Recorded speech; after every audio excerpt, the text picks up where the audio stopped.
Steve, when he spoke at Oxford,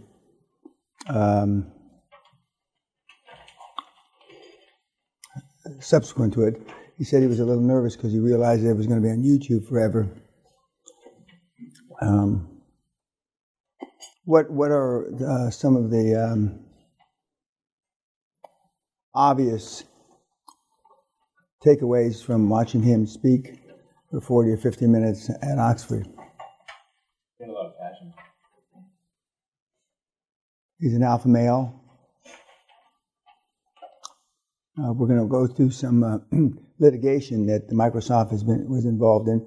I believe it's still involved, even though he's gone, from some of the antics that were committed by Microsoft key executives, but somehow never hit the press.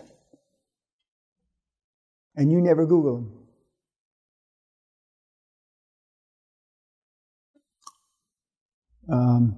But then again, we all know that 95% of all Google searches are on the first 2 pages. You know, almost on every title that you Google, you can go to page 40. Has anybody ever gone to page 40, 50, 60, 80? One. Why don't you think that you went to page 40, 50, 60, 80, other than a majority of the germane information, supposedly, is on the first couple of pages? Why do you think they put 70, 80, 90 pages? You think they're just trying to fill up space? Burying information. Well, I don't know if it's about burying information, but I mean, it's certainly in the public domain. There's very little that's not in the public domain now. I mean, very little. And with the Freedom of Information Act, and there's a site for the Freedom of Information Act. And all the fact checkers and the, is it true or is it false, etc. I mean, there's a shit ton of information now that was never, ever, ever available. What else about Steve? Very animated and enthusiastic, so. He didn't want to be a one-trick pony. And quite often what keeps a lot of these guys on is so they can be a 2 or 3 trick pony. So they don't want their legacy just to be one thing. I would be satisfied for everybody that ever went through this program to just be a one-trick pony. One exit, not one acquisition, one exit. And for all the obvious reasons, the wealth that it brings you, the accolades that it brings me, but a lot of the guys and gals that aspire to create generational wealth that aren't alpha males are somehow dissuaded because they think they're alpha males. Remember, 98% of all the high-performance people on the planet are not alpha males. There's only 2% that are alpha males or that approach alpha maledom or whatever that word is. Of course, we have a president that's an alpha male now, but he's the first president that we've had an alpha male in 100 years. So you can certainly become the president of the United States without being an alpha male. And of course, part of the reason he's taking so much shit is because he's an alpha male. And he says what he thinks. And he does what he says. And he is a classic example. Don't confuse me with the fucking facts. I may be wrong, but I'm never in doubt. And we can go on and on and on for all the phrases that we've used to describe a high-performance QLA bot. But Steve was, a premier chief executive for a number of years, and he took the baton, as they say here, the baton, when Bill passed it on and left. Now he's left, and he's been rather quiet, other than buying the Clippers in Los Angeles for $2 billion, which only represented, I think, about 11 or 12% of his net worth. But you don't have to be that. We show that example of as compared to the other examples to just fill in the continuum. Tonight you're going to hear Klaus Kleinfeld, which is at the exact opposite end of Steve, and everything in between. And everybody that's ever sat in this room, and before we gave the seminar, when we gave it in the main castle, one of you fill a notch or a slot between Klaus and Steve, someplace. You do. Most of you are at the non-aggressive, non-alpha end of the continuum. Most of you are not assertive. Most of you are not necessarily introverted, but a lot of you are introverted. And it doesn't matter. And subconsciously, you and a lot of the kids on YouTube have used that as an excuse why you haven't put forth your ideas. Well, I'm not assertive, and I'll just get smacked down. And that is coupled to how you were treated as a child when your parents told you, well, that's never going to work. Or more importantly, like in the movie Rudy, Rudikers don't go to Notre Dame. Rudikers don't play football at Notre Dame. Rudikers, blah, blah, blah, Rudikers work in a steel mill or an oil refinery. And either directly or indirectly, you were told that, or at least you saw that. Remember, you did what you saw your parents do, or the lack thereof, and not necessarily what your parents told you to do. The other thing you saw was what? He was a good leader. He had leadership. Oh, yeah. Extraordinary. He was a salesman.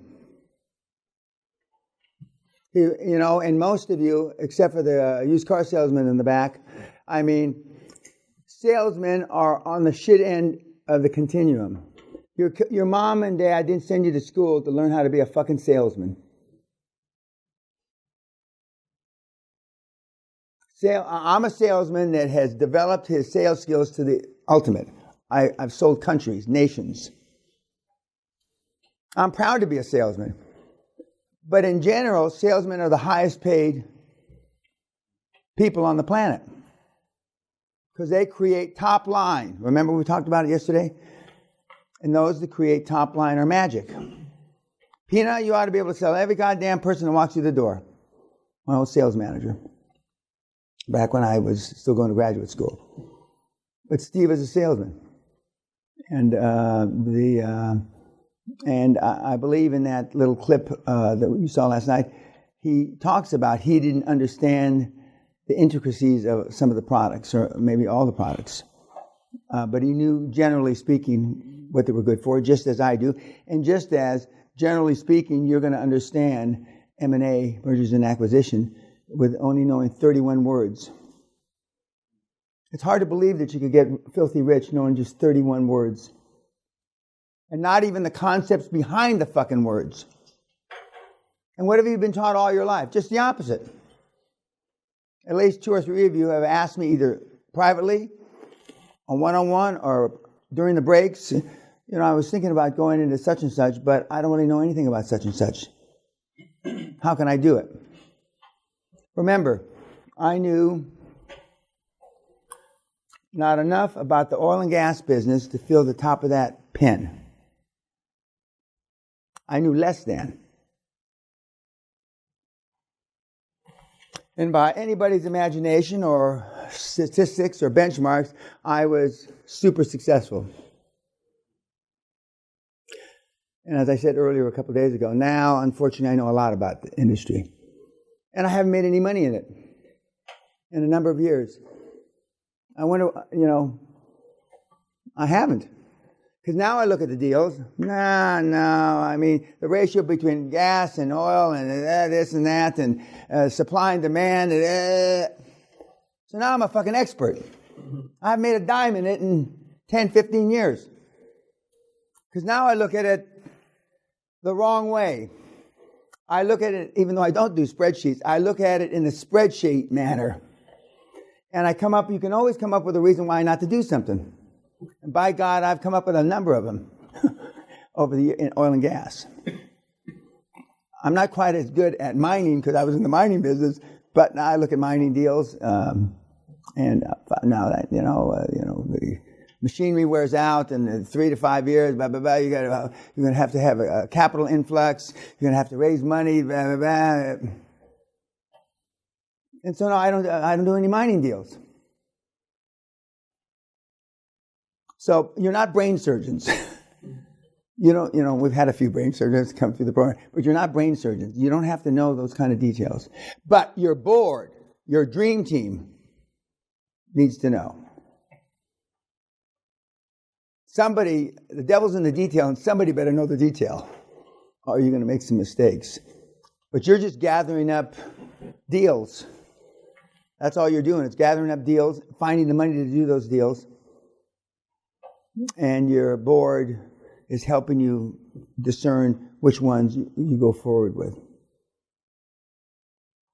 Other than Steve, what was the other thing you saw? Education. And? Common Core. Kids are really messed up these days. Yep, there's no question about that. It's my right to not be offended. Yep. Society reinforces insecurity. Yep. And giving the seminar for 25 years plus, it just, I'm sad to see that I can see it happening in stages. Every 3 to 5 years it gets worse. Every 3 to 5 years it gets worse. Every 3 to 5 years it gets worse. And it's hard to believe that it could get, I told Sally 5, 6, 7 years ago, and that's part of the reason we started the programmed hands-on mentor program in 2010. Because I said, it can't get any worse. I was wrong.